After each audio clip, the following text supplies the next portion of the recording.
ಪ್ರಜಾಪ್ರಭುತ್ವ ಅನೇಕ ದೇಶಗಳಲ್ಲಿ ಉಳಿದಿಲ್ಲ. ಅನೇಕ ದೇಶಗಳು ಇವತ್ತು ಗೊಂದಲದ ಗೂಡಾಗಿದ್ದಾವೆ. ಪ್ರತಿನಿತ್ಯ ಅಲ್ಲಿ ಒಂದಲ್ಲ ಒಂದು ರೀತಿಯಲ್ಲಿ ಜನ ಸಾಯ್ತಿದ್ದಾರೆ, ಡಿಸ್ಟರ್ಬೆನ್ಸ್ ಆಗ್ತಾ ಇದೆ, ವೈಲೆನ್ಸ್ ಆಗ್ತಾ ಇದೆ, ವಾರಗಳಾಗ್ತಾ ಇದೆ.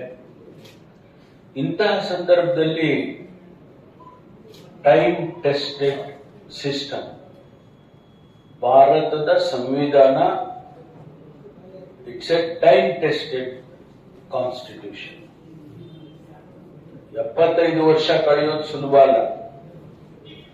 ಇವತ್ತು ಸಂವಿಧಾನ ಬಂದು ನಮಗೆ 75 ವರ್ಷ ಕಳೆದ್ಬಿಟ್ಟಿದೆ. ಹಾಗಾಗಿ ನಾವು ಈ ಸಂವಿಧಾನವನ್ನು ಹೊರಗಿನವರು ಬಹಳ ಆಶ್ಚರ್ಯ ಪಡ್ತಾರೆ. ಇಷ್ಟು ದೊಡ್ಡ ಜನಸಂಖ್ಯೆ ಇರ್ತಕ್ಕಂಥ ಭಾರತ ಹೇಗೆ ಇನ್ನೂ ಒಂದು ಪ್ರಜಾಪ್ರಭುತ್ವವಾಗಿ ಉಳಿದಿದೆ ಅಂತೇಳಿ ಅನೇಕ ಜನ ಇದನ್ನ ಅಭ್ಯಾಸ ಮಾಡೋದಕ್ಕೆ ಇಂಡಿಯಾಕ್ಕೆ ಬರ್ತಾರೆ. ಬೇರೆ ಬೇರೆ ವಿಶ್ವವಿದ್ಯಾನಿಲಯಗಳಿಂದ the implementation of Indian constitution ಅಂತ ಹೇಳಿ ಅದನ್ನ ಅಧ್ಯಯನ ಮಾಡೋದಕ್ಕೆ ಬರ್ತಾರೆ. ಯಾವ ರೀತಿ ಪ್ರಜಾಪ್ರಭುತ್ವ ಈ ದೇಶದಲ್ಲಿ ಇನ್ನೂ ಉಳಿದಿದೆ, ಯಾವ ರೀತಿ ಇದನ್ನ ಕಾರ್ಯಗತ ಮಾಡಿದ್ದಾರೆ, ಆಶ್ಚರ್ಯ ಪಡ್ತಾರೆ ಅವರು. ನಮಗೆ ಇಲ್ಲಿ ಇದ್ದಲ್ಲಿದ ಮದ್ದಲ್ಲ ಅಂತ ಹೇಳಿ ನಮಗೆ ಅನ್ಸೋದಿಲ್ಲ. ಹೊರಗಿನ ಜನರಿಗೆ ಏನ್ ಅನ್ಸುತ್ತೆ ಅಂದ್ರೆ, ಏನಪ್ಪ ಎಷ್ಟು ಸ್ಮೂತ್ ಆಗಿ ಈಗ ಒಂದು ಎಲೆಕ್ಷನ್ ಆಗುತ್ತೆ, ಬೇರೆ ಪಕ್ಷ ಗೆದ್ದು ಬಿಡುತ್ತೆ. ಬೇರೆ ಪಕ್ಷ ಗೆದ್ದಾಗ ಟ್ರಾನ್ಸ್ಫರ್ ಆಫ್ ಪವರ್ ಎಷ್ಟು ಸ್ಮೂತ್ ಆಗಿ ಆಗ್ತದೆ ಅಂದ್ರೆ, ಯಾರು ಅದ್ರ ಬಗ್ಗೆ ಇಲ್ಲಿ ತನಕ ಇಷ್ಟೊಂದು ಎಲೆಕ್ಷನ್ಸ್ ಗಳಾಗಿದ್ದಾವೆ, ಇಷ್ಟೊಂದು ಸಾರಿ ಅಧಿಕಾರ ಬದಲಾವಣೆ ಆಗಿದೆ, ರಾಜ್ಯಗಳಲ್ಲಾಗಿದೆ, ಕೇಂದ್ರದಲ್ಲಾಗಿದೆ. ಒಂದು ಕಡೆ ಆದ್ರೂ ಕೂಡ ಒಂದು ಸಂದರ್ಭದಲ್ಲೂ ಕೂಡ ಯಾವುದು ಘಟನೆಗಳು ನಡೆದಿಲ್ಲ.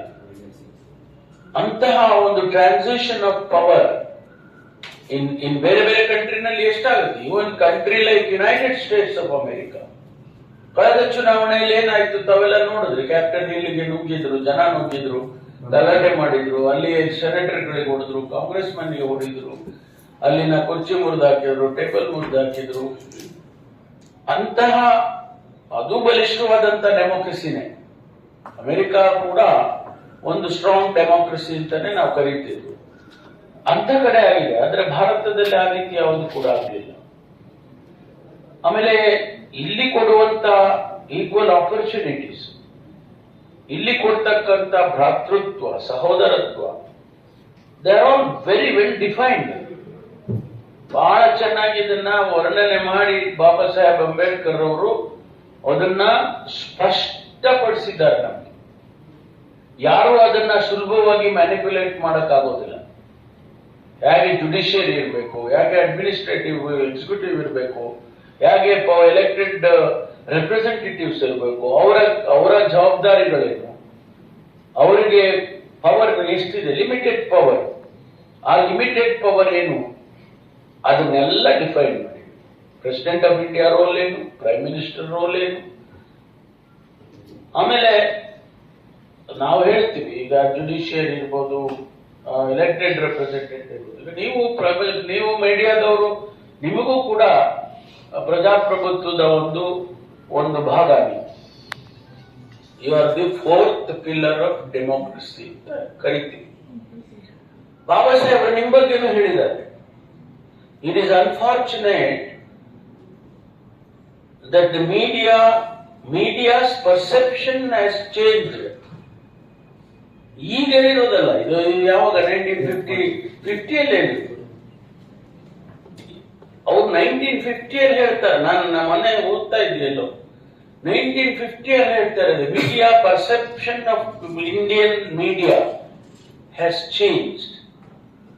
They have become traders. ನಾನು ಅದು ಕ್ಯಾಪ್ಷನ್ ತರಲಿಲ್ಲ, ಓದಿದ್ದೆ. ಅದು that extent he was critical.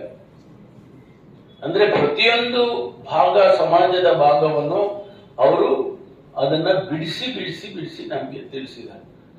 ಬಹುಶಃ ಇನ್ನೊಂದು ದೇಶದ ನಾನು ಕೆಲವು ಕಾನ್ಸ್ಟಿಟ್ಯೂಷನ್ ಉದ್ದೇಶಪೂರ್ವಕವಾಗಿ ಬೇರೆ ಬೇರೆ ದೇಶದ ಕಾನ್ಸ್ಟಿಟ್ಯೂಷನ್ಗಳನ್ನ ಓದಿದ್ದೇನೆ.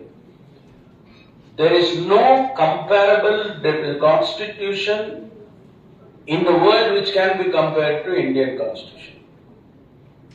ಸಾಧ್ಯನೇ ಇಲ್ಲ. ಯಾಕೆ ಅಂತ ಹೇಳಿದಾಗ ಬಾಬಾ ಸಾಹೇಬ್ ಹೇಳ್ತಾರೆ, there are so many problems and naturally so many solutions. Problem illa andre solution. So India has got so many problems in its democracy. Naturally there are so many solutions. Hangagi namage ivattu it is ಗ್ರಂಥನೂ ಅದಿದೆ, ಗೀತಾನೂ ಅದೇ, ಭಗವದ್ಗೀತೆನೂ ಅದೇ, ಖುರಾನು ಅದೇ, Bible ಅದೇ, ಆಮೇಲೆ ಇದು ಏನದು ಸಿಕ್ಕರ್ದು